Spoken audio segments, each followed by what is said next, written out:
What up, though? I'm Sick Detroit, man. We back with another one, man. We got another legend in the house, man. He been putting in a lot of hard work. He back for the second time, man, because this the Yeah, place to be, man. I'm Sick Detroit, man. We got a lot to talk about. He been doing this thing, you feel me? He's on his way up out the States to go perform in a special place, and we just want to give our thanks to Valid. What's the man. deal, Thank you man? for What's having me. going What on, up, though, bro? baby? You all Welcome right? back, man. Welcome back. How you Thank you. feeling? Thank you. I appreciate it. I feel great. I feel great. I'm Project just dropped. Block party was sweet. Peach Brandy, man. Let's Peach get into brandy. it. Let's Yeah, I let's got I get got the straight peaches into out it, here. You know what man. I'm saying? Peach Brandy. Let's talk about the process and the reason why it's called Peach Brandy, the motivation Yeah. behind it, and the concept about it, and how you feel about it. So in 2020, I did a project called Plum Brandy, and the whole concept of it. The reason why it was called Plum Brandy and everything is because where my family's from in Serbia, Eastern Europe, that's what they drink out there. Like that's like the Okay. household thing. Like what tequila is to Mexican culture Okay. and whatever plum brandy is to our culture. Okay. So I did a Hmm. project where we only flipped and sampled music from that region of the world, and I was working with only producers who are like legendary hip hop music producers from that region of the world. Uh, and it was dope because it was still like a Detroit hip hop project. Like Stretch was on it. That's what kind of birthed Bill and Right. Isaiah. Boldy James was on it. Right. So it was still like an American Detroit project that got a lot of love Hmm. on Shade 4-5 and shit like that. But just conceptually, it was sampling music from over there, and the kind of the topics I was rapping about touched on being from that culture. And so that was the Plum Brandy EP, and it came out on plum colored vinyl, all Right. that shit, and it was really dope. And then and there was talks about touring overseas because the shit started getting legs out there, Right. and then COVID hit and shut the Boom. world down. Shut everything down. So that kind of sucked, but I always knew, my bad. I always knew I wanted to revisit that concept, Hmm. revisit that concept, and I was sitting on a lot of samples that I dug up, like Okay. rare samples from that region of the world. Okay. Where I was like, I want to do this again. But this time we made it a full blown album. It was much more personal this time. It was much more about me than That's how I feel. It was definitely. I much. heard a lot of you. Yeah, I'm talking about different styles. I'm talking about. yeah. I like it for sure. And thank you, bro. I appreciate it. And so it was just kind of like, this one I was gonna not make it an EP, not think of it as a cool mixtape, but really make it like an album. Oh, it's an album. Yeah, it's You an got album some for songs real. on there. You got Thank a lot you, of man. songs on there. I appreciate it. That's my only gripe with it. For real, That's my like- only gripe with it is that it's these samples started getting flipped by some of the dopest producers. And I was like, man, I got enough content here where I could really separate this into like almost like two projects. But I felt like when I wrote it, because I really don't write like this is just a verse. I can do that, and this is just its own song. Once I'm in album mode, I'm writing an album, and each song is almost like a chapter. You feel what I'm saying? And just artistically, I was like, you know what? I'm probably not going to work on another album for a minute. I'm telling you. Let me just digest all this. Yeah, it's 15 tracks. It's a bit too long, even for my own liking. I don't feel like it. I don't feel like it was too long. But then that's good because you're the listener. Because And that's who I'm worried about. Because like it's a lot of songs, you know what I'm saying? But I feel like it was so well put together. You're not even thinking about how many songs it is because you just want to keep on going and going to listen and listen. And that's what it is, man. And that's what I don't know, man. I think we talked about this with Stretch last time I was here. I know music has changing and the trends in music change and everything is single driven now. Everything is short span, but I gotta be me. And when I write, I like to work on a full the full one length track, Here I project. Am. Oh yeah, there he is. There he is. There he The is. track two. Oh my God. That was me basically saying like, look, Man, ain't nobody like me. Like damn. I'm from here and I do this Detroit hip hop shit and this Yeah, American that hip hop was shit. But my roots and my family are from over here. And when it comes to this type of shit, That shit was dope. I don't know. I was just kind of like claiming like, yeah, I'm a one-on-one. You know that what I'm shit saying? was It's dope, yeah. and I was just talking some fly shit on there. But the album flows like that. So Right. I don't think I've said this like publicly yet, but like if you go Kind of like how Bill and Isaiah flowed like a basketball game. Definitely did. Quarter one, quarter Kept two. going. There was a story. And there was even a halftime. A break and everything. In the music. Yeah. This one, so the way you make liquor and brandy and shit like that, you have to let it age. You have to let it mature. So go back and listen to the album again. And listen to what I'm rapping about in the first few songs. It's just braggadocious bullshit. As you get closer to the end of the album, the content becomes more mature. Definitely. The song topics talk about embracing becoming older. And I got grays in my beard. So just like liquor, plum brandy or peach brandy, the way you make it, it matures through the process. So, and that's kind of why I didn't want to split the album up, because I was like, this is a full length movie. That's an album. That's what you call it. A perfect name. Yeah. Perfect branding. The album release was dope. The performance was dope. Oh, thank you, I man. think everything around it made it better too, as well. Man, shout out to Woodbridge Pub. Shout out to the city of Detroit that let us do it. Shout out to the sponsors, Hennessy, Modelo, and my bad, dog. Shout out to the sponsors that cut a check, and shout out to everybody who helped put that together. You know what I'm saying? It was a lot of people. It wasn't just me. And yeah, definitely. And shout out to the performers, Asaka the Renegade, Guilty Simpson, Idea, Shigeto, J-Mac, Eastside, Stretch Money Rock the After Party. Shout out to DJ Head. It was, I wouldn't change a thing, dog. It went perfect. What was Funk Night Records, shout out to y'all. What was the process like? Did you like performing it, hearing the album, or when you was like really, you know what I'm saying, making time for these songs, writing these songs? But that was your favorite part? Like, which one was it? Like, after it was all done, did you like put your head back like, damn, this is dope? Or in the midst of it, what was your favorite part of this? It was album? Crazy because like sometimes when we rock and we're on stage, depending on the lighting of the venue, sometimes you can't see who's in the crowd. Right. And especially when it's a tight room and you're looking at so many faces, you don't realize like, oh shit, so-and-so came through in the back. It was dope when I was up there because the sun was still up and we're in a big open field. So I could see like Big Hurt, you know, I could see Ty Ferris over there. I could see Dango 4 Lane, Rose Spit.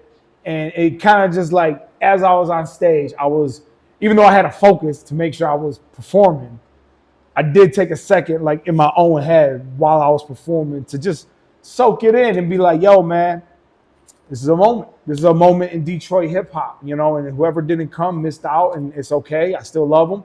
But this is, and when I was able to see how many people, and it happened twice that day, that time when I was on stage and I saw like the who's who, but when I was in the back, I think while Guilty Simpson was rocking, I was standing by my dog, Mr. Cliff Note, who was airbrushing. Shout out to him too. And I saw how many people were like in the park from like a distant view. Yeah. And I was like,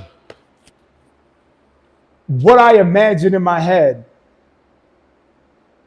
came to be real in the physical.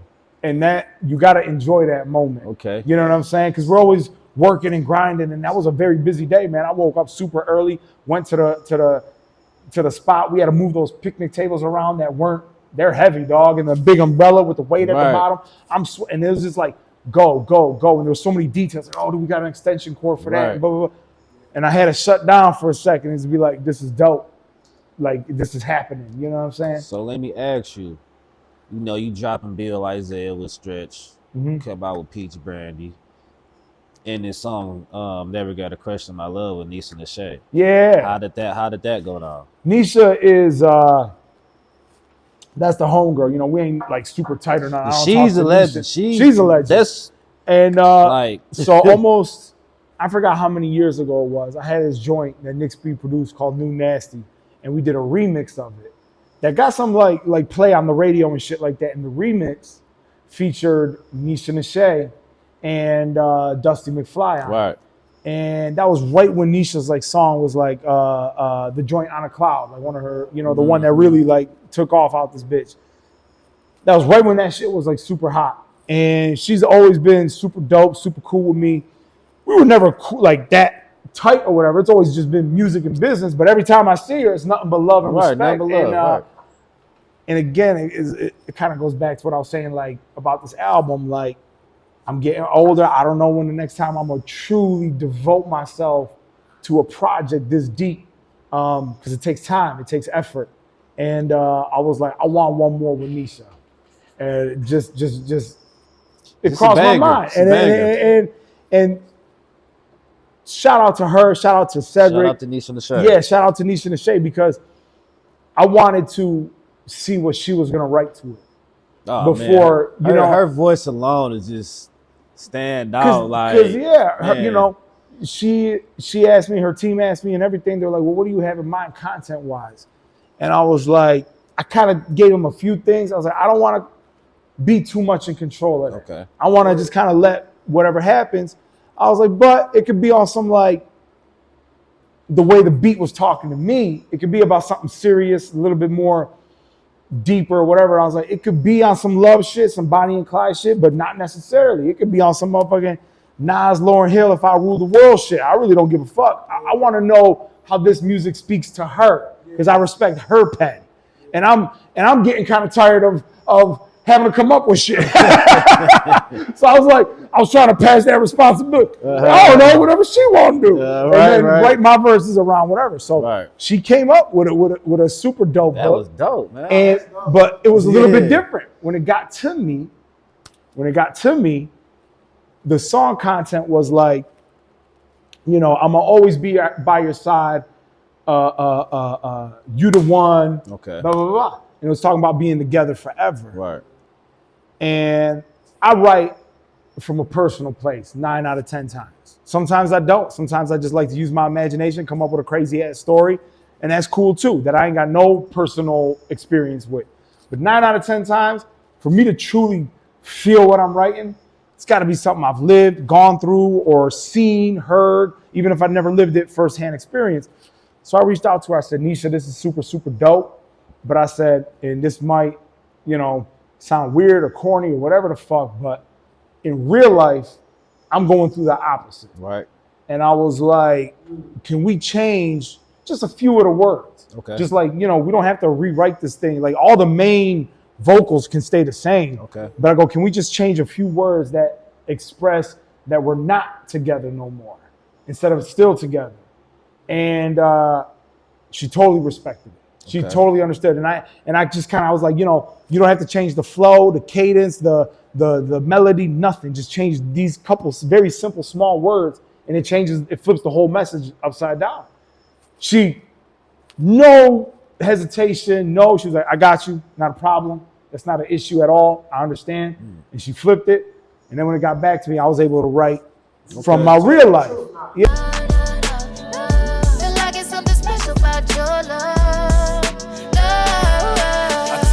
Done, but it doesn't mean the love is. I pray you find a man who is everything I wasn't. I pray you find a man you can trust in as a husband, but you can hit my line with no need of a discussion. A lot of people who like that song, who I let listen to, and who even heard it before me, I'm like, how you? That's my boy. You know what I'm saying? Nisha, baby. That's right. And to me, I was recently talking about her on some platform, and she's like, she's one of the GOATs today. Oh man, her she rapping, one of the GOATs, her singing, man. Her voice, man, she can her do everything. She can act, dance.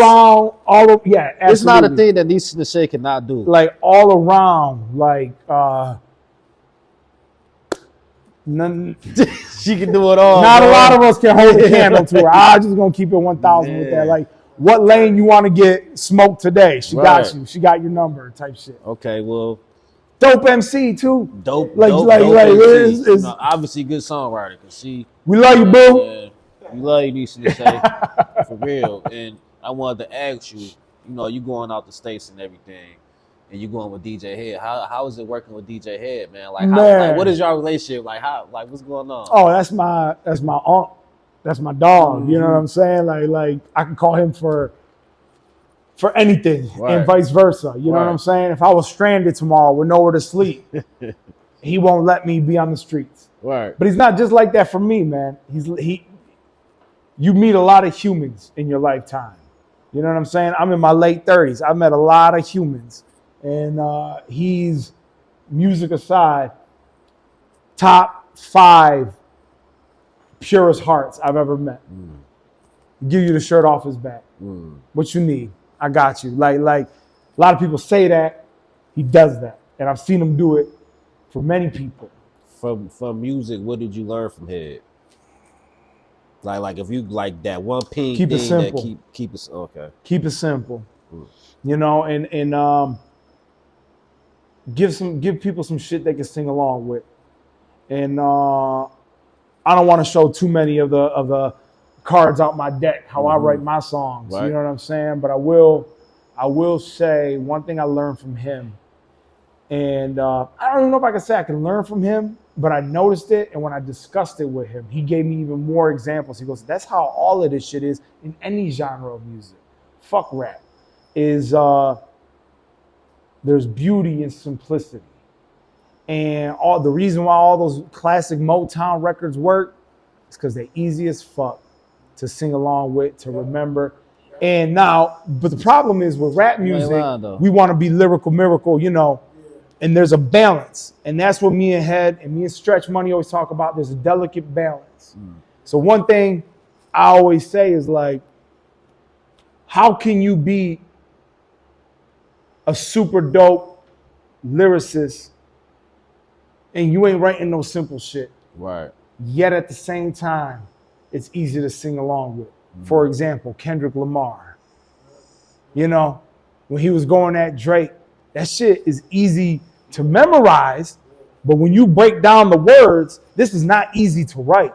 This is some deep, serious, like this is a true lyricist and MC. You know, because you know me, bro, I like Elzai, I like MF Doom, I like the most complicated fucking metaphors and whatever. I'm a hip hop nerd like that. But there's a balance of how do you do those two things at the same time when they kind of contradict themselves. The way I do it is I'm very meticulous. Like those first 4 bars, I'm gonna give you some Snoop, 1, 2, 3 into the 4. Snoop Doggy Dogg and Dr. Dre is at the dope. But then, oh shit, now it's some complex shit, and then we tone it down. So it's kind of like, I always learned, Head was always like, you know, and Head comes from a camp that had one of the most complex lyricists ever, Eminem. Yeah. You know what I'm saying? So like, but he goes, even his songs, listen to those first few bars. Hi kids, you like violence? Want to see, you know what I'm saying? All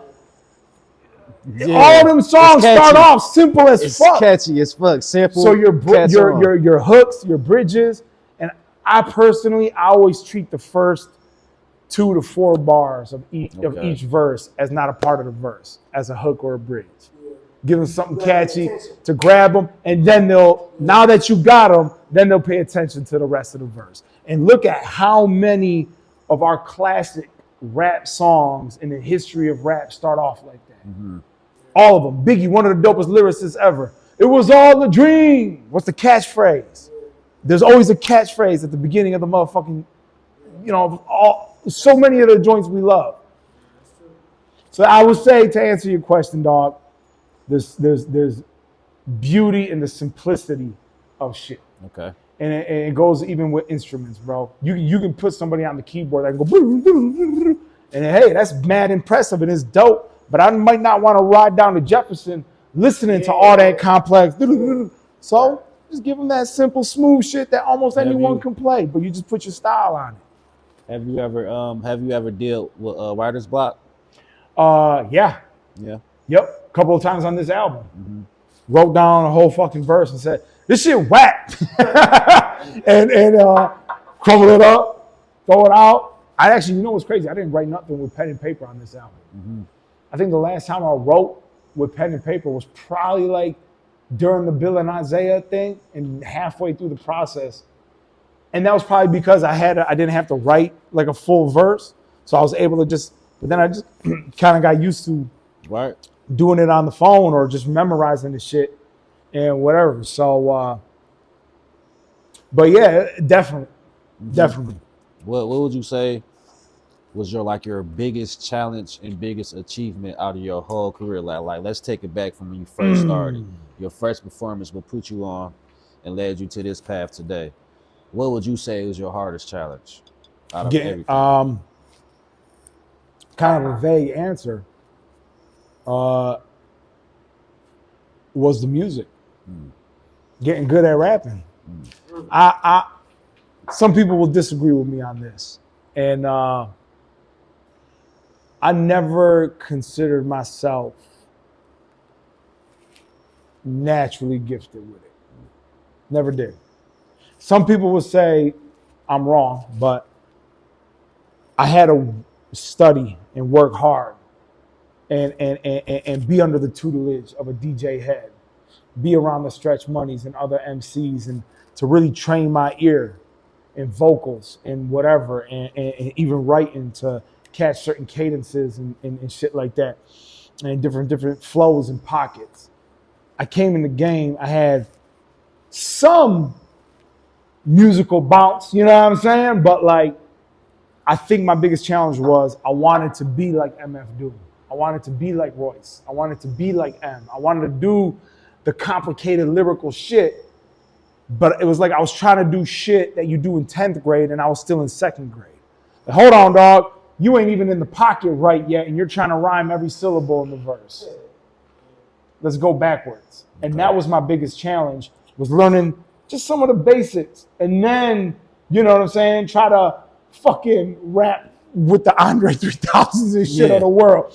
And but I got it. And thank God, you know what I'm saying, that I did. And so that's why some people say the fact that you got it meant you always got it. It just took practice and you had to put your 10,000 hours in to bring it out of you. Exactly. But it was always in you. You know what I'm saying? So I'll take that. That sounds way cooler. You know what I'm saying? And that was probably my other than that was because of that was having to convince people that I got it. Right. Because in life, you know how the expression goes, you only get one first impression. 10, 12 years ago, when they got the first impression of me was cool dude, works hard, music, and that's their first impression. So I could have made the greatest fucking song of all time. How do you feel now? It's different. Exactly. And it was that started around 2019. It really started when I did the song with Fat Cat, What Up, Though? Okay. And people were like, I never heard you rap like that before. Some people thought like somebody else wrote my shit, and they were like, I ain't never heard you rap like that before. And I was like, back in it like we left something. Trust and believe there's no front. What up, though? We came to get paid, get chips, get dough, then dip. You know, hey, it's practice makes perfect. Your pen up. That's what it was. But then there was still some people that was just like, it's still valid though. It's valid. But then in 2019, when the Mihalo album dropped and people saw Ghostface Killer give me a shout out and these hip hop websites saying like, yo, this might be one of the coldest hip hop releases, indie hip hop releases of the year. Right. A lot of those people locally, right, they had to go check that shit. And they would see me in the clubs and say, look, I mean this with all due respect. I'm not trying to shit on you. I'm being heartfelt. And I say this in the most positive way. I didn't think you were capable of doing that. So, and then Bill and Isaiah came out. All right, let's go. Yeah. And it's like, so now it's at a point where it's like, I'm fully comfortable in my own skin. And I'm very like proud of the body of work that I built. You know what I'm saying? Right. So that was my biggest challenge. And I guess the biggest success, few of them crossed my mind. And I'm going to clump all these into one. Because I have so much respect for the DJs of this culture. When my joints, around almost like the same time too, when my joints were played by DJ Eclipse, DJ Premier, Static Selector, Tony Touch. When they were playing my joints on Shade 4-5, the shit I was just talking about, like local motherfuckers saying like, meant nothing to me. Their approval all of a sudden meant nothing to me because I got maybe the greatest DJ and producer ever, DJ Premier, playing multiple records of mine for the world to hear.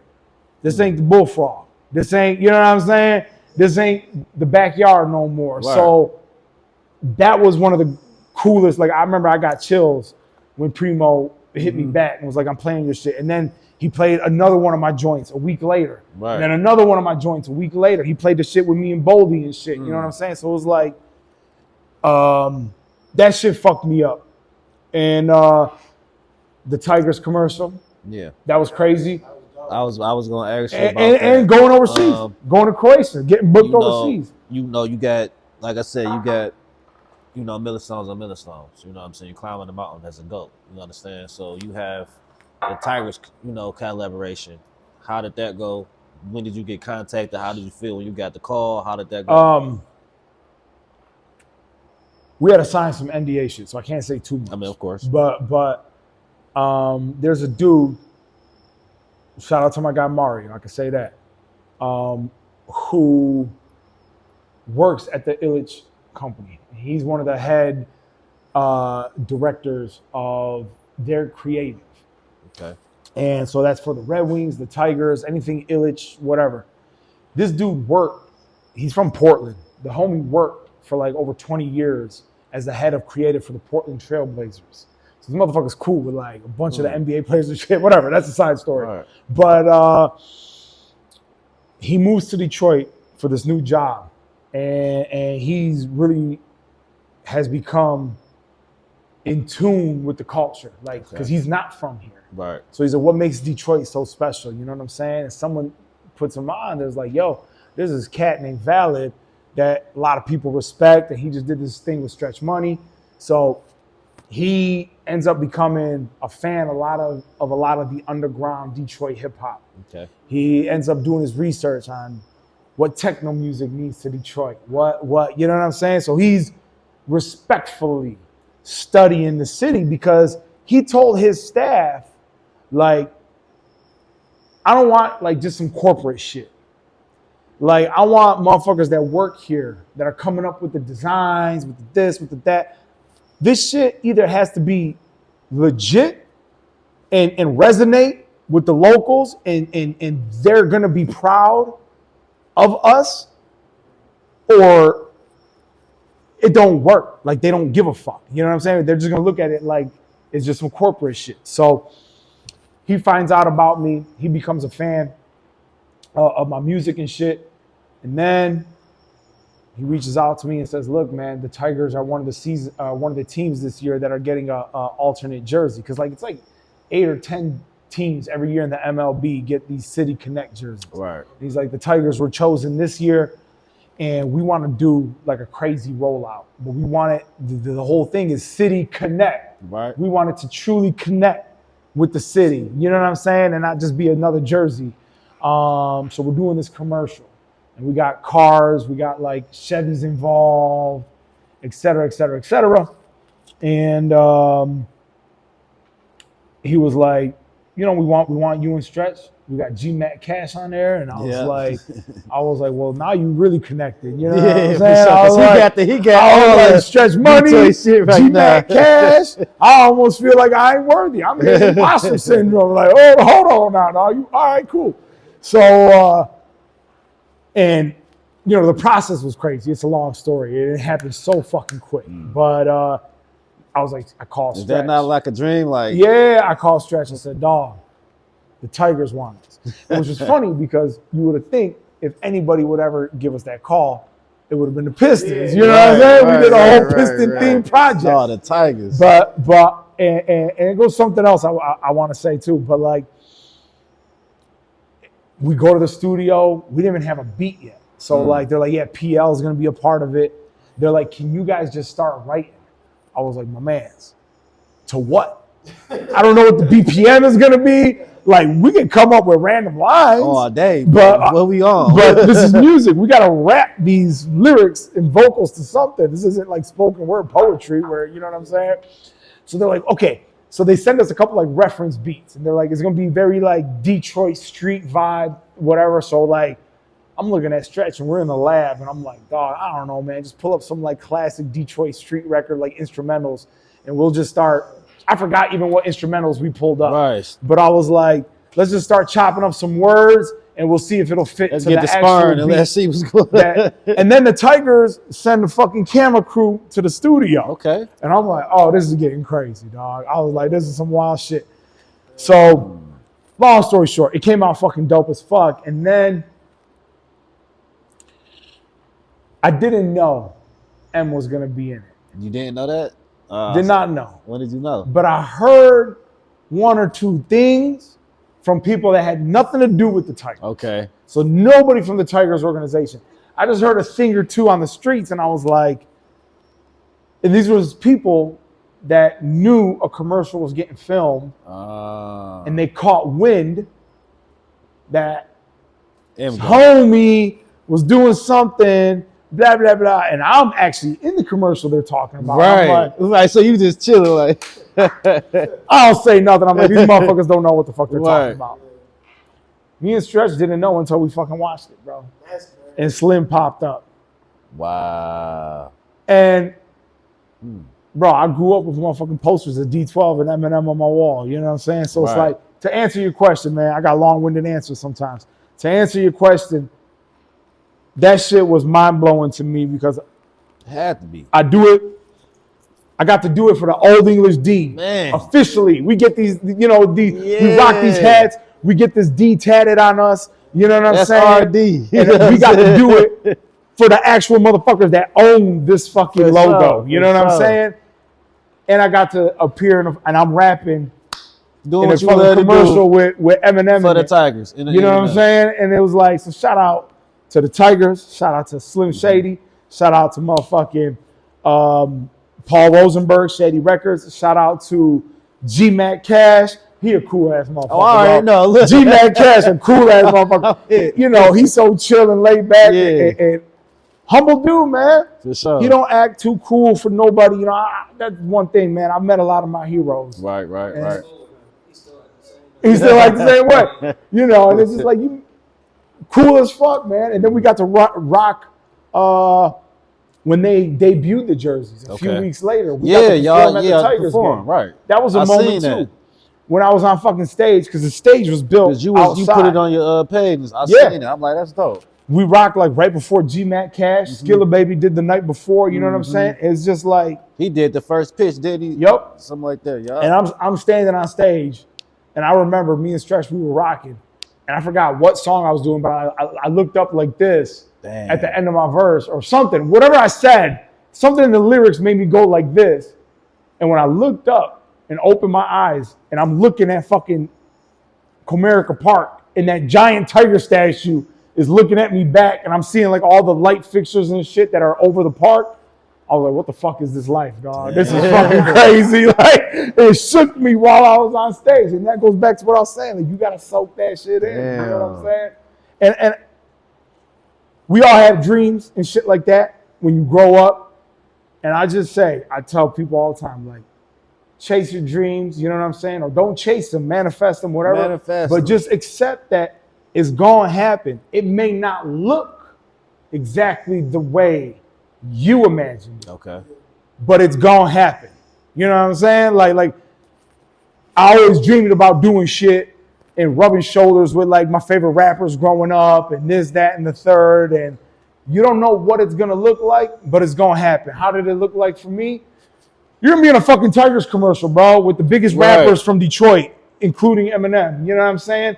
Your Ghostface is going to shout you out. And I loved Wu-Tang growing up. Like, you don't know what it's going to look like. Going overseas. Yeah, I'm going overseas. I didn't. I'm going to get emotional now. I'm going to try not to cry, man. And I remember thinking that. And I remember my uncle. Hold on.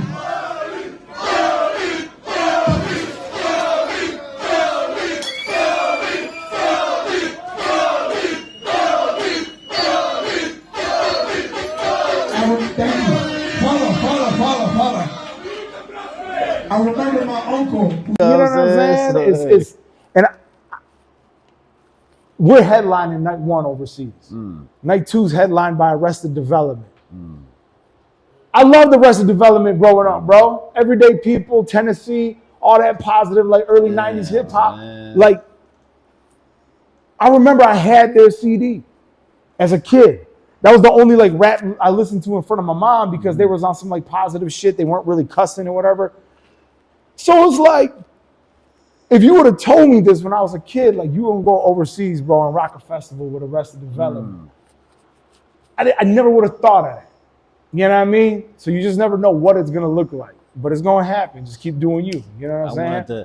I wanted to ask you, of all time, if you had a choice to go on tour with anybody, who would it be?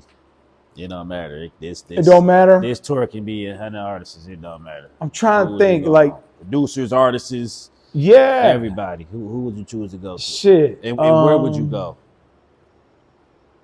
Damn, that's a good question. I'm trying to think. Like, I don't even know how to answer the question. Like, do I answer the question based on like who do I think like my music would like fit with the most? That like would be the perfect tour, or be anything. Just like what would be the dopest experience for me? Shit, dog. To you to choose. and where would you go?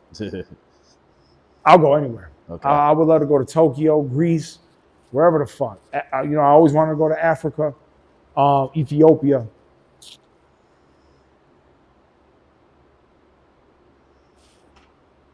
This might be a weird answer, dog, but I think if I were to go on tour with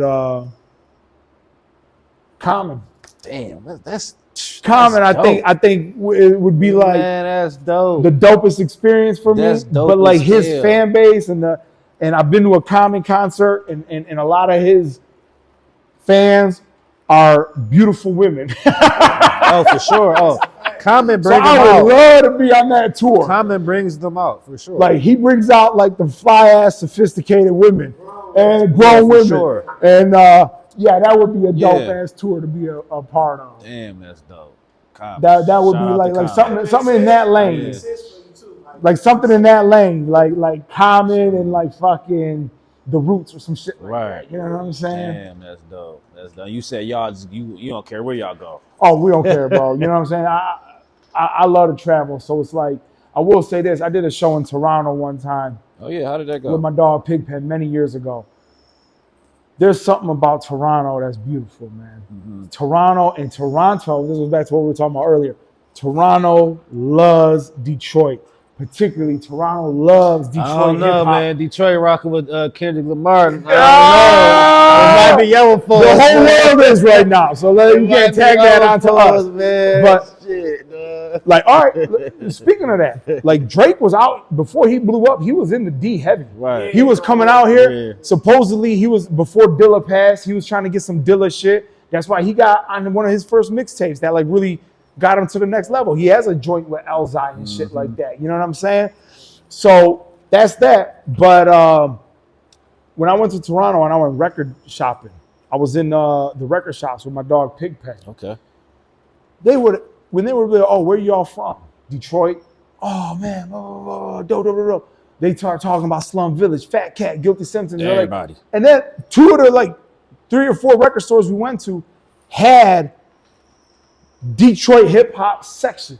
Okay. So you go there, that's all the Slum Village vinyl, the Jay Damn. Dilla vinyl, the they had Big Sean in there, the Elzai, all that underground Detroit neo soul boom bap hip hop.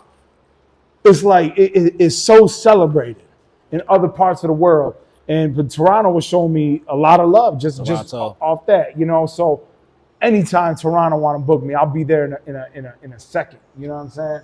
I wanted to ask you, so out of your whole career and all the things that you learned and where you're headed and where Yeah. you've been, what makes you, as a Detroit artist, we have a lot of talent in the city, different genres of music, we all know. You know what I'm saying? A lot of things. What makes you different from everybody else? What makes Valid different from the rest? I think I rap slightly different. I think my flow and cadence is off in a good way. So that's one thing. But I don't think really nobody in this city has my story to tell. You know? And that goes back to doing the plum brandy, the peach brandy, and talking about my ethnic background and where my family's from, and seeing this hip hop shit from my angle and my life experiences is you know. And I'm not saying that I'm the only immigrant MC, but y'all made that dope ass post where it was like me. Who else was on there? y'all was talking about like these are like the immigrant like MCs that are really holding down for Detroit hip hop. So I'm not the only one like that, but so I guess they would be the most similar to me. But I would say, But y'all are from different. we're different parts of the world, so it's different cultures and everything. And I would say, you know, one thing I always I try my hardest to stick out like a sore thumb in regards to like I want to work with everybody. Mm-hmm. And you really, and there's harm in that too, though. Mm-hmm. And but like when you pop in a valid album, I'm going to have Nisha Nashe on there, who is very popular with this side of things. But like the next song is very something that like a Common fan would like, or some shit like that. You know what I'm saying? And I always, if there's anything that I want people to think of, like, is the versatility. Is like, man, he makes like what some people might call like old head rap, grown man, contemporary hip hop, but then he'll do a song like Sentimental with Stretch with no problem and be funny and do like a pop record. Yeah. You know, the downfall to that I just had to accept is when you're building a brand, some people would say you shouldn't do that. Because when you go to McDonald's, you know what you're getting. When you go to your favorite Mexican restaurant, you know what to expect, and that's how you build a following, and that's how you build. When I'm looking for this, I'm going to Valid.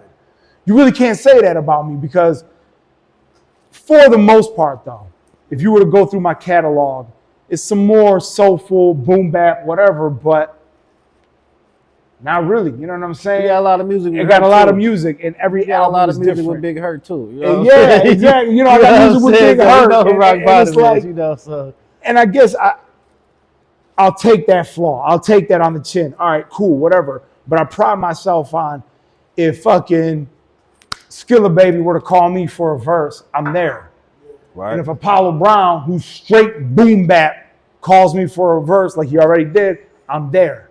If Slum Village calls me for a verse, I'm there. You know what I'm saying? If motherfucking 42 Doug calls me for a verse, come on, I can flip it any style you want. And does that necessarily mean I'm the only one that could do it? Probably not. You know what I'm saying? I think if anybody's the king of that, it's Stretch.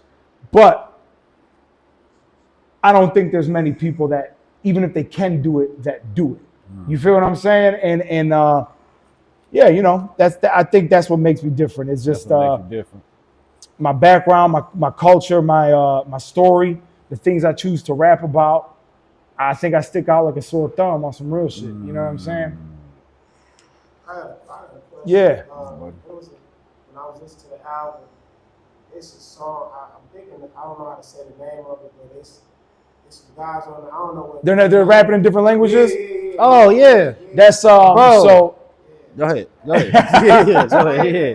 Yeah. So obviously the concept of this project is samples and producers from that region of the world, from Eastern Europe, the Balkans. So that's like Serbia, Macedonia, Croatia, Bosnia, Montenegro, Slovenia. And I just had the idea of like, you know what? I want to get a cypher record with the dopest MCs that rap in their native languages out there. And everybody on that song, they're like household name MCs. They're like, you know, my man's Bars is one of the biggest, who opens up that song, is one of the biggest rappers in Croatia. Bless you, bro. The homie from Bosnia, Frankie, he's like a household name in all those countries. That's a you know what I'm saying? I think it was a dope beat too. Oh man, shout out to my man DJ Gorton. The beat was dope. That song, I could understand. And I know I couldn't understand it either, but I in the way I understood, like, damn, they know what they talking about. So here we go. We make albums like movies, and they tell stories. So the name of that song is Stara Škola, which translates to old school. Okay. Stara means old, Škola means school. Old school. That's the name of the record. So it was only right that we had a old school, more traditional style hip hop beat cipher record. But where it's placed in the album is significant because the song right before that too is the one with me, John Connor, and Fillmore Green. Right. Where I'm talking about, it's called Cigarette. And I'm talking about how the world used to be when everybody used to always smoke cigarettes. You can go in the restaurants. So growing up in the 90s, you know what I'm saying? That's the concept of those records. But the song before that, I'm rapping about the future. It's called Sci 95. And I'm talking about how things are now, how I feel like we're living in sci-fi. Like I can call somebody in Tokyo and see them clear as day. I can order my food without even talking to a human. Grubhub, boop, boop, boop, boop. Facts. And now they got robots Facts. bringing me my food. And that whole point of that song is, yo, we live in a new age. We're living in the Jetsons. The Jetsons is right now. Star Trek is right now. But that's why as soon as that song cuts off, the next lyrics is on that Cigarette song. I say, let's take it back. Couple generations ago, well before the socials and the cellular phones. And then the cipher is old school. Right. So it's like you're going. and that's all towards the end of the album where I'm embracing becoming older. You get what I'm saying? And I understand that I'm not the current Look, thing. and now And you that's- I'm said, cool with it. and now you mentioned that, I wanted to mention May 6th. May 6th is The holiday, right? yeah, it's a big holiday over there. That It's was dope. it's The beat hard as hell, first of Oh. all. You trying to skip up. That's hard. It's just This shit hard, thanks, bro. man. I was Shout like, out to the guy, damn, bro. DJ Mono, and The shit is hard. yeah, man. Nowhere to Run too. They produced The that. video too. Thank you, bro. Thank you, man. Yeah, that shit was that shit is hard as fuck. And Explain the holiday. What's May 6th over there is St. George's Day. okay? And over there, you know how like people who aren't even religious or Christian celebrate Christmas because it's a celebration. You know what I'm saying? It's kind of like that over there for a lot of people. People who aren't even Christian celebrate St. George's Day because it's a giant party. It's May 6th, and it's like what they're celebrating is new life. Okay. It's the springtime. And that's what it is. So it's kind of like ushering in the spring and whatever. So, and obviously there's religious people that celebrate it for religious reasons, and it's St. George and the story of St. George and etc. And it's a motherfuckers wild out over there. You know what I'm saying? In certain villages, in certain regions, right. certain towns on that day. So, and one of the biggest songs from like the 80s was a rock band, also under the same name. Jujubdon was the name of the holiday, and it's like one of the biggest songs in that region. Anyways, that's what the holiday is. And I found this sample of this lady singing about Jujubdon, and I was just like, dog. And she did it in like the Roma way or Gypsy way. You know what I'm saying? The politically correct term would be Roma, but that was her culture and the way she flipped it. And it's a big holiday for them over there. I fell in love with the sample, and I sent it to one cat overseas, and he flipped it, and it was super dope the way he flipped it, but it wasn't what I imagined, and it wasn't the energy I wanted to present and the picture I wanted to paint. Sent it to the homie Mono. They flipped it, Flip that motherfucker. and that shit was bang. It's a banger, bro. And as soon as I heard that, I said, you know what? This is going to be like, y'all remember the song Shine Bad Boys? Mm-hmm. The video, rolling in the whip, and he was in where he's from and shit like that. But it was like some hard gangster shit. I was like, this is gonna be that for me. And that's pretty much what it came down to. But that's why that record, again, is closer to the beginning of the album. Exactly, because it's just some braggadocious hard shit. You know what I'm saying? That's dope. Man. And The song you was talking about getting gray hairs. I'm like, he ain't got they're coming, brother.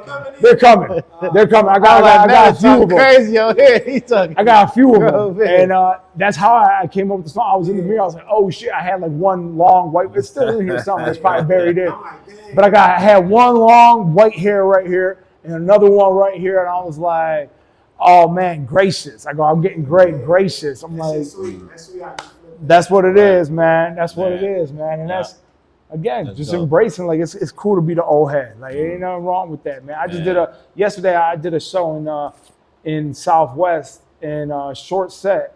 It was outside, and it was an anti-violence movement. You know what I'm saying? That's what the event was for. It was- Okay. and I did that song. Before I did, that's what I said on stage. Like, yo, y'all, it's not to sound preachy or no shit like that, but it was just Take like, us some game. you want to get old. Like, that's fucking cool. Like, you want the gray hairs. Don't run from it. You know what I'm saying? Obviously, some bullshit comes with that. Your back gonna hurt. No. You know, but you want to be able to hold your grandkids and see your nieces and nephews. Like, you want to be the old oracle, the you know what I'm saying? The OG. That's dope. Don't run from that. Like, people, they're insecure about it. Like, why you know, if you 40, that's fucking dope. You know how many people didn't get to see 40? Why you know what I'm saying? You 50, Right. you know, that's fucking dope, yo.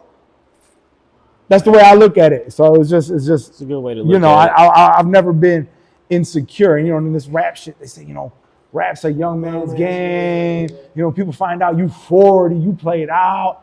I said, who you telling, bro? Rap don't Nas have- is out here killing the Rap don't have a motherfucking date on game, it. bro. Rap don't have an expiration date on it. Yeah. It doesn't. Guys, they up there. Like, you know, Yeah, 'Cause Jay. I ain't gonna lie. I still sometimes I still, you know what I'm saying, need me a Rakim verse.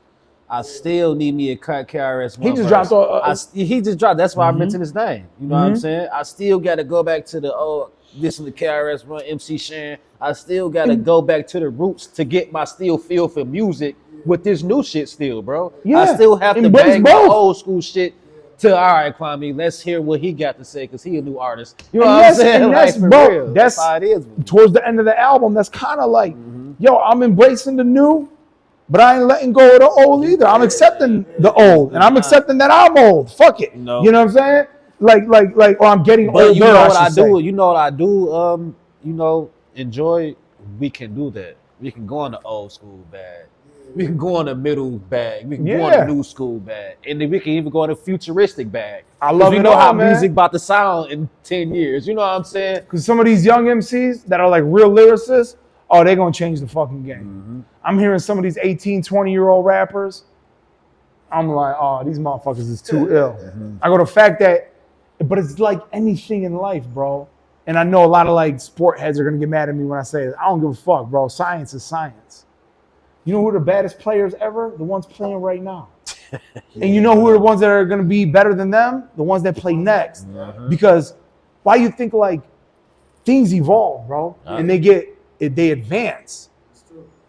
Why you think now you watch a basketball game, everybody's shooting threes, bro? Any team right now will smoke any team from the past. I know that's a hot topic right now. Everybody gonna see this on social media, be like, no, that ain't true, bro. That's true. No, bro. There's a reason that like Curry and Jokic is a 7-foot dude from a village a three. shooting threes like it's nothing. There was nothing like that before, bro. And it's the same in anything, dog. The shit computers can do now, the computers 10 years ago couldn't do. Athletes are the same way. Exactly. Musicians are the same way.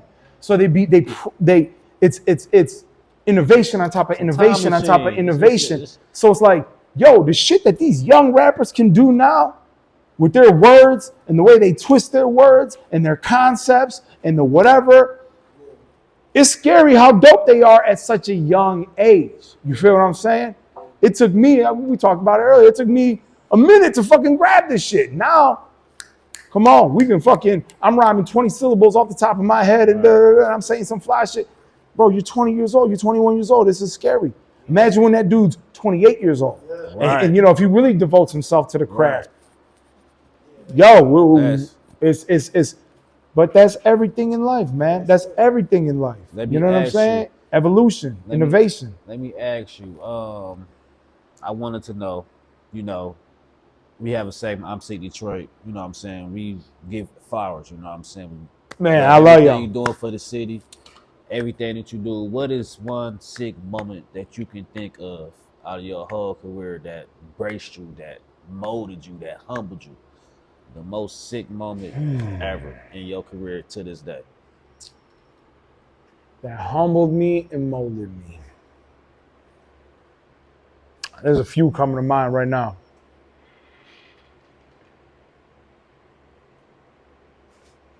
First one that comes to mind is the one time I got to meet and kick it with the late, great Sean Price.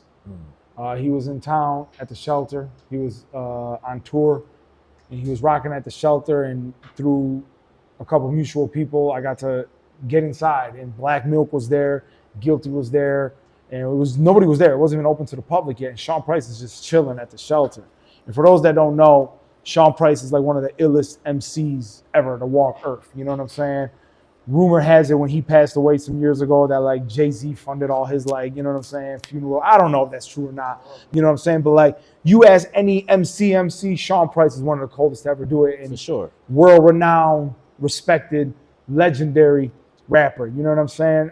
One of the illest ever. So I'm looking at him like, yo, this is one of the gods. You know what I'm saying? It's motherfucking Sean P. And I'm just looking at him. I'm like, holy shit. So I go, and I'm brand new in the game. You know what I'm saying? I go say what up, though, to him. Give him my mixtape. Probably never listened to it. That's okay. But I was just explaining myself to him. And I was like, look, man, I'm a new cat in the city. You know what I'm saying? Pressing up my own tapes. I'm handing them out and shit. You know, Double XL magazine just mentioned me like real quick and some weird thing. And he goes, hey, man, I normally don't even like really talk to cats like this. He goes, but because there's a million rappers. And so I get it. He didn't mean that like in a, like I don't talk to fans. Like he talks to his fans. But he was just like, I want to talk to you though. I'm like, okay. He goes, something about you is I can just tell your fucking hunger and grind is through the roof. And he goes, you're going to get to where you want to go. I could already tell. He goes, but I want you to know this. When you get to where you're trying to go, that's where the grind really starts. There's a lot of people finally get in the game and they think they made it. And they, oh, I did it, baby. Finally, I made it. He goes, no. That's where the grind really starts. He goes, it's one thing to get in the game. It's another thing to stay in the game and stay making money in the game and stay relevant and keep a fan base and this, that, and the third. So he goes, if you ever get your record deal or you ever independently blow up to a place where you can quit your day job and this, that, and the third, that's going to be the hardest work you ever did in your life. Damn. That's he goes, that work is harder that's than some getting game there. for you right there. And I always just kind of said like, that humbled me because I work hard as fuck to keep my name out there and to get this merchandise, you know what I'm saying? Shoot these videos, shooting a video tonight, you know what I'm saying? Like, and to make sure my block party is full of people, to make sure it's a full-time fucking job to do this. And I just kind of tell myself, like, if you doing this so you can one day get rich and just fucking chill, Sean Price told you already don't work like that. So it's a labor of love. It gotta be a labor of love. You gotta love this shit, or because whatever money you about to get ain't worth it. Type shit. You know what I'm saying? Especially if you a rapper. Okay, you made it as an entertainer. Ain't no 401k in this shit like your day job. You know, this shit is a lot of this shit is off the books. You know what I mean? So it's like, if it's for the money or if it's your retirement plan, yo, go get you a good job. Put that button up on. Go get you a good job, because this ain't it. That's definitely. Speaking of you saying it too, because we had made a post about that. Oh, that's right. Y'all did. Yeah, thank you. Yeah. That's like that. That's a conversation within itself too. Like being an artist and working a job, and it's like, you know, some people, like, when it from a fan's perspective, they take that two different ways. Some people, they say, what's wrong with that? Like, ain't nothing wrong with that. Like, you working towards something and you know, sure. Like, others look at it like, oh, well, you an artist, so you're supposed to be just that and not working no job, and that is your job. And it's like, so a lot of people was in the comments. Yeah. Responses to me, we use that word artist too lightly. And I think people get the wrong definition of that word. What is an artist? It's a motherfucker who creates art. What that got to do with how he or she makes money? If you love to paint murals, but you still got to go, you're a mechanic during the day, are you not an artist? Are you not allowed to enjoy your art? You're not allowed to clock in at 5 o'clock at the mechanic shop and say, all right, boss, see you on Monday, and then spend your weekend in your studio creating art? You're an artist. Right. But people, we use the word artist as in, oh, you are a professional entertainer. Yeah. No, man. There's a lot of rappers who I think don't even meet the minimum qualification of being an artist. Oh, for sure. But they're For an sure. entertainer. Right. You feel what I'm saying? And I feel some rappers are not that entertaining, but they're great artists. Straight artiste. You know what I'm saying? So let's get these definitions Yeah. clear before we use these words. Definitely. You know what I'm saying? Definitely. That's all I'm gonna say is, yeah, I'm an artist. Yeah, I make money off my art. What up, though? You know what I'm saying? When you come to my shows and you pay that ticket, yeah, I put a couple dollars in my pocket. You feel what I'm saying? I just repaired my fucking car. I ain't got no fucking fancy ass crazy car, but guess what? Rap money paid for the fucking repairs on my average everyday car. And I needed new tires, and I got some new rims and tires on my whip off rap money, not my day job. So what's up? Yeah, I'm an artist and I make money off my art, but that don't mean I can't have a day job. None of this makes sense. Oh no, you supposed to be the man. You supposed to be popping. You gotta have that, this, that, and the third. Wait, are we talking about art or entertainment now? You feel what I'm saying? They put it all together. All together. And I get that. Arts and entertainment, they probably should go together. They're probably one and the same, because even if you're an artist and you put, whoever painted this picture of Lauryn Hill, they're an artist. They put it on the wall, and now it's entertaining me. I'm looking at it, I'm absorbing the art, and it's entertaining to me. So arts and entertainment do and should go hand in hand, but you gotta understand there is a difference between arts and entertainment. And the way I always look at it is, to me, art is a little bit more self-expression, and everybody has a different opinion, but art is not creating what people are intrigued by. Art is creating what you feel, and if you're blessed, people will be intrigued by it. Entertainment is you are purposely making something to entertain and intrigue people. You know what they confusing, the term now? An artist is a person with an image. Yep. They're putting it towards that now. Mm-hmm. Now you're an artist because you look this certain type of way, not because of the skill set that you have. Thank God for social media, the internet. That's how I'm able to do my thing as an MC and as a hip hop artist and get booked overseas and whatever. Those people would have never known about me. I would have never been able to reach those people without it. But at the same time, it's getting so much where it's like, you can't be a singer and sing really well and make a living off it. In order to do that, you have to be a social media personality that just so happens all of these to traits sing. to it. I saw, I forgot what podcast I was watching. Actually, I do remember what podcast I was watching. It was Joe Rogan. And he had, what's the comedian's real name, bro? My man who played Ashley Larry on, thank you, Donnell yes. Williams. And he said some shit. It's the same shit we're talking about music, artists, entertainment, money, financial, whatever.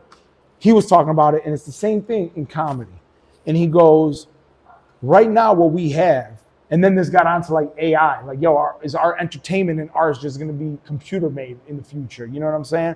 But he was saying, right now you have comedians who've only been comedians, very loosely using the term comedian, for very, very short, and they've never worked on their craft of working a crowd and etc. We was talking about Coco and Foolish before we turned the camera on. Like, they got years of practice working their craft. They veterans to this. Veterans. But you got now, what he was saying on the podcast, he was like, you got now comedians blowing up on TikTok, doing creators. TikTok, These are content comedy, creators. and they're getting show bookings. They mixing content creators with comedians. And what ends up happening, he goes, but they're not actually, and this is all opinionated, but like if you put them in a room with like the Dave Chappelles and the Kevin Harts and the Martin Lawrences, the Cat Williams, the etc.,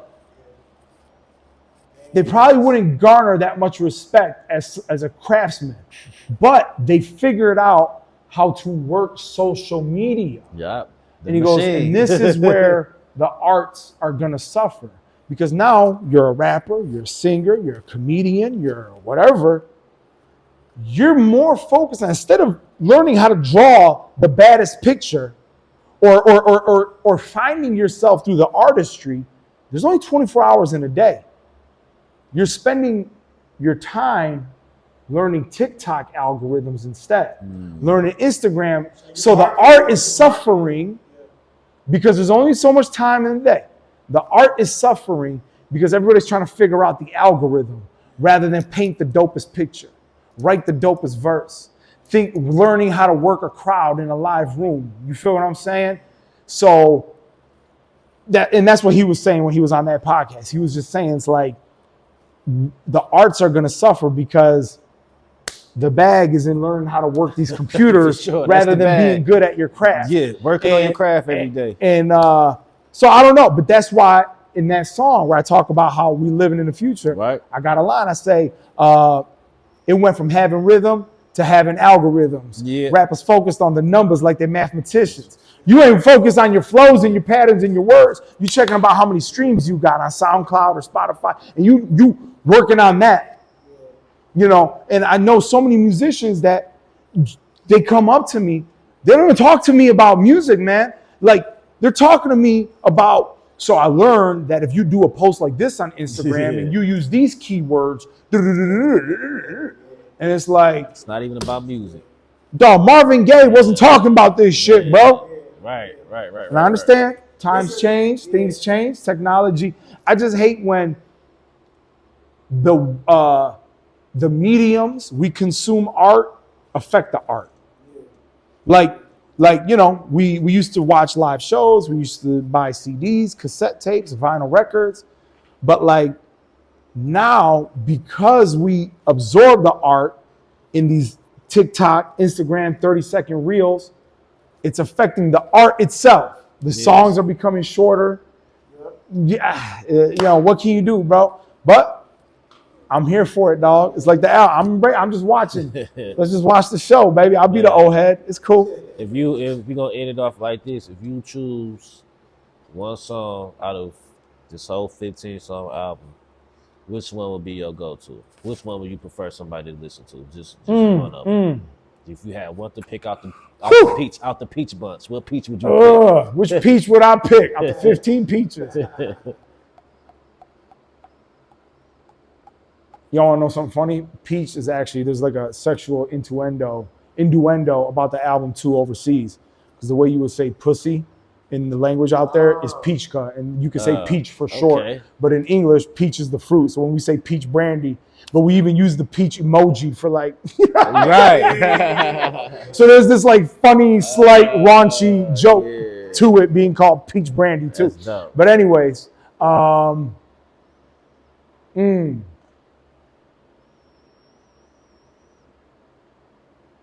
damn. I would say probably my favorite song on there, or the go-to that I think motherfuckers is gonna feel, it's probably the outro, Gracious. Yeah, Gracious was nice. It's just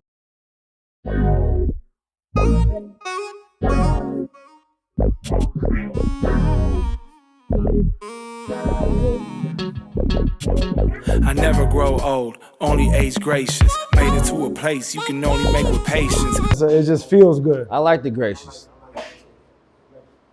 Yes, Good sir. answer. Yeah. Good It was answer. a few of them, like good answer. but that was the one. That was definitely the one. Yeah, I'm an upcoming artist. What would you have to tell me coming into the game? If I was an upcoming artist.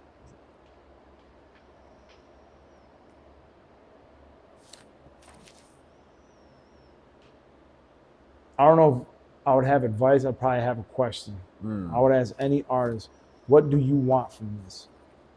Why are you doing this? There's no right or wrong answer to that question. But once you give me your answer, then I might be able to have some advice. If your answer is, shit, I'm trying to get rich, my advice would be like, bro, even if you do get rich, this entertainment game is fickle as fuck.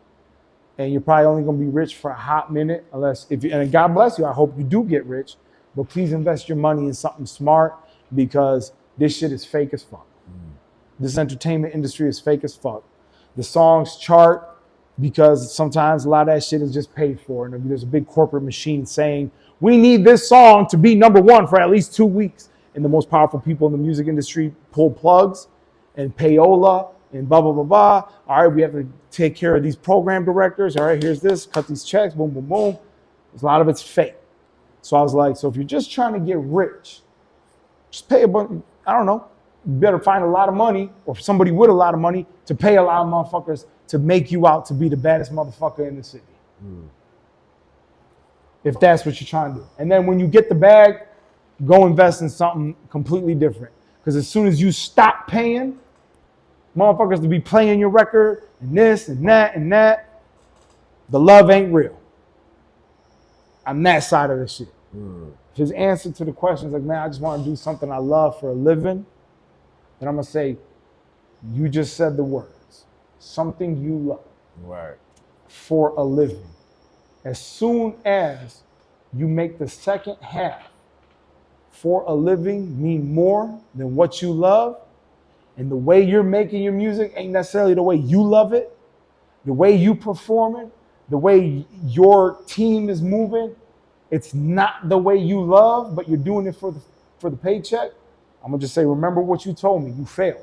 Even if you got the check, because remember that wasn't the goal at first.